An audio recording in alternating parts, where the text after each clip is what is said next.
जय गौ माता, जय ठाकुरजी, धनराज प्राकृतिक फार्म, नारायणभाई वसरा, गुजरात, राजकोट, उपलेटा। तो चलो मित्रों, આપણે આગળ બતાવ્યું તો એ પ્રમાણે અને આગલા વિડીયોમાં વાત કરી હતી એ પ્રમાણે કે આપણે આ પાયલ મિશ્રીની માને કેટલા વેતર થયા એ આપણે વાત કરશું। અને એક આપણે એવી કોમેન્ટ કરી હતી એક ભાઈએ કે બુલ સિલેક્શન કરવું હોય તો કેવી રીતે કરવું। મેન આખી ગૌશાળાનો જો આધાર હોય તો નંદી મહારાજ છે।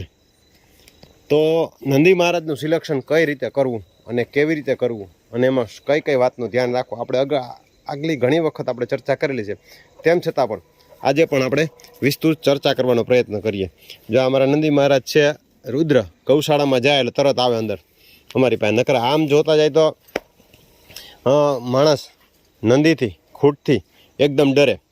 તો ખાસ કહેવાનો આપણો મતલબ અને મિનિંગ એ છે કે નંદી પસંદ કરવો તો આમ તો જોવા જાય તો એની ઉત્તરોત્તર પેઢી ઘણી બધી આપણે જોવી પડે 6 થી 7 પેઢી સુધી, પણ કમસે કમ 3 પેઢી સુધી આપણી પાસે રિપોર્ટ એના સારા હોય। ધારો કે એની બોડી ફિટનેસ છે, એની મામાં શું છે શું નહીં, એની મામાં કેવા લક્ષણો છે, આ બધી જ વાતોને આપણે ધ્યાનમાં લેવાના જોઈએ। તો આપણા એક બીજા વિડીયોમાં પણ એક ભાઈએ પૂછેલું હતું, આ અમારો ભદ્ર છે, આ પણ રુદ્ર જેવો એકદમ સોજો છે। અને તમે અત્યારે મને જોઈ શકતા હશો, આમ મને આમ ખંભે આમે પહોંચે એટલી હાઇટવાળો છે। તો કહેવાનો આપણો મતલબ ને હેતુ એ છે કે આ અમારો રુદ્ર છે એ કુંડળ લાઈનમાંથી આવે છે। આના બાપનો બાપ કુંડળ મંદિરનો તોખર નામનો ખૂટ હતો, બરાબર?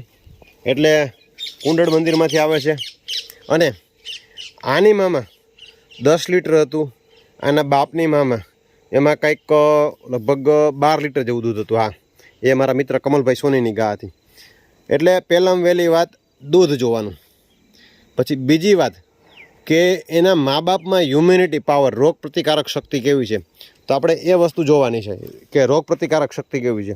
તો આનીમાં પણ અમારા મિત્ર જેની પાસે હતી, જેની પાસેથી આપણે રુદ્ર લઈ આવ્યા, એ પણ એકદમ ફિટ અને ફાઇન હતી। એ વાંકાનેર બ્લડ લાઇનની હતી અને ખૂબ સારી એવી ગા। અને એને ત્યાં સુધીમાં કોઈ પણ પ્રકારનું કંઈ થયું નહોતું। એને 2 કે 3 વેતર દોઈ હતી અને દૂધમાં પણ સારી હતી અને રોગ પ્રતિકારક શક્તિવાળી પણ સારી હતી। આપણી પાસે જ્યારથી છે રુદ્ર ત્યારથી પણ એમની રોગ પ્રતિકારક શક્તિ સારી છે, એટલે કોઈ પણ પ્રકારનું કંઈ થયું નથી। અને ખોરાકમાં ખાસ આપણે ધ્યાન રાખીએ જેથી કરીને ફાયદો થાય। તો ખાસ એની મા બાપની બેની સ્કિન એકદમ પતલી અને સરસ મજાની હોય એ વસ્તુ જોવાનું છે। બીજા નંબરમાં પગે પાયે, બીજા નંબરમાં કે જે આ ભાગ જે કહેવામાં આવે કે જે 7 થી 8 ઇંચ 9 ઇંચ સુધીનો હોવો જોઈએ, બરાબર? તો આ ભાગ છે એનો ટૂંકો શોર્ટ અને બહુ લાંબો લટકતો ન હોવો જોઈએ, એ વસ્તુ છે। બીજા નંબરમાં જે એમના જે ટેસ્ટિકલની સાઇઝ છે એક સરખી, નકર ઘણાની જે ટેસ્ટિકલની સાઈડ હોય આવી રીતે આમ ઘણાના હોય, બરાબર? અને ઘણા બધા અલગ અલગ હોય। એટલે જે એ પોઈન્ટ ખાસ ધ્યાન રાખ્યા જેવા છે। બીજા નંબરમાં એના મા બાપ છે એ એકદમ સોજા શાંત સ્વભાવના, અને એની મામા, એની નાની મામા, એની દાદીમાં દૂધમાં સારું અને લોંગ ટાઈમ દૂધ આપે એવા બધા લક્ષણો સારા હોવા જોઈએ। અને લોંગ ટાઈમ આપે એટલે કે આપણે કમસે કમ 7-7.5 મહિના સુધી તો દૂધ એમાં સારામાં સારું રહેવું જોઈએ। જેમ કે આપણે મિશ્રીને ઘણા બધા વિડીયા મૂકેલા હતા, અને આપણો મિશ્રીનો જે વાછડો હતો એ અત્યારે 110-11 ગાયોમાં અત્યારે ગયો છે। એને ત્યાં સારામાં સારા નંદીઓ પોતે રાખે છે અને લઈ આવે છે। પણ તેમ છતાંય આપણી ગાય દોવરાવી અને આપણે એની ગાયની જે રોગ પ્રતિકારક શક્તિ, દૂધની ક્ષમતા, એ બધી વસ્તુઓ જોઈ અને એ પછી એને સિલેક્શન કર્યું। બસ પણ શું છે હવે તારે અટાણે ખંજવારવાનો ટાઈમ નથી। તો આ રીતે એને સિલેક્શન કર્યું અને આપણો જે મિશ્રીનો વાછડો છે એ અત્યારે ત્યાં ગયો છે। અને આ આપણો કુંડળ લાઈનનો સ્વામિનારાયણ કુંડળ મંદિરના તોખાર નામનો ખૂટ હતો, ત્યાં તોખા નામના ખૂટનો વાછડાનો વાછડો છે, બરાબર?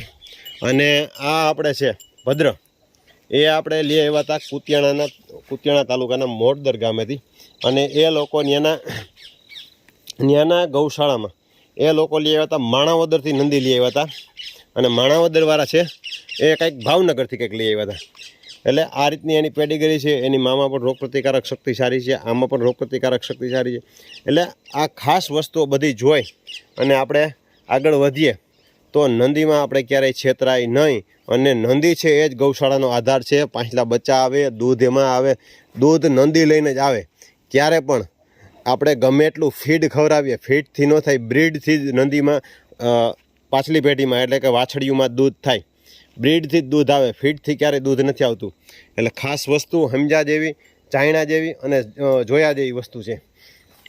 હું તમને કહું, જો રિઝલ્ટ વસ્તુ શું છે. આ આપણે ઢોલીનોની વાછડી છે. ઢોલીનોની વાછડી છે. આમાં બંસીધર, KGSનું બંસીધરનું મૂકેલું હતું. બંસીધરના આપણે અત્યારે ઘણા બધા ફોટા અને વિડીયો જોયેલા છે. આ બંસીધરની વાછડી છે. તો આ ઢોલીનાની વાછડી છે. એના કદ કાઠી અને એના રૂપ પ્રમાણે તમે જોવો તો બેમાં કેટલો ડિફરન્સ છે. તો આમાં સ્પષ્ટપણે 80% ગુણ બંસીધરના દેખાય છે. 80% બંસીધરના દેખાય છે. મોઢું, સિંગ, કેમ કે આનું પટ્ટી સિંગ છે, એનું બંસીધરની જેમ એકદમ ગોળ સિંગ છે. એનું મોઢું, કાન, આનાથી કાનનો થોડોક ડિફરન્સ છે. બંસીધરનો જે પ્રમાણે કાન છે એ પ્રમાણે. એટલે ખાસ વસ્તુ એ પ્રમાણે જોવાનું અને એ મહત્ત્વ રાખે છે. કેમ કે જે ગુણ, દૂધ અને જે રૂપ એ બધું આપે નંદી જ આપે છે. ગાયમાં ગમે એટલું હોય પણ તેમ છતાં એમાં ન આવે. તો આમાં તેમ છતાંય પણ કોઈ પણ પ્રકારનો તમને એવું લાગતું હોય તો કોમેન્ટ કરીને જરૂર જણાવજો. તો હવે આપણે વાત કરીએ આપણા પાયલની. કે આપણે કીધું હતું એમાં ઘણા બધા મિત્રોએ કીધું હતું, કોઈ 5 વેતર, કોઈ 6 વેતર, કોઈ 8 વેતર, 9 વેતર, બરાબર. આ 10મું વેતર એના પેટમાં છે. અને આની પણ રોગ પ્રતિકારક શક્તિ સારામાં સારી છે. આની વાછડી મિશ્રીનો વાછડો આપણે દેવેનભાઈ જે અત્યારે લઈ ગયા. અને આમાં પણ 9.5-10 લીટર જેવું દૂધ છે. આનો પણ આપણે વ્યાઈ જાય એ પછી આપણે પણ આનો વિડીયો બતાવશું. એટલે ખાસ કરીને, કેમ કે આમ નકર જોઈએ તો કદ કાઠીમાં માપે છે, પણ બ્રીડ છે, બરાબર. બ્રીડ હોય તો હાઇટ ઊંચા નીચી ભલે ગમે એવી હોય, બ્રીડ સારી હશે તો દૂધ આવશે ને આવશે જ, 100% આવશે. એટલે ખાસ વસ્તુ ગૌશાળામાં આપણી 60 ગાય 30-35%, 40%, 50% હશે, 60% કે 70% હશે. પણ નંદી સારો ગુણવત્તાવાળો હશે તો એમાં સારામાં સારું બચ્ચું આવશે એ 100%.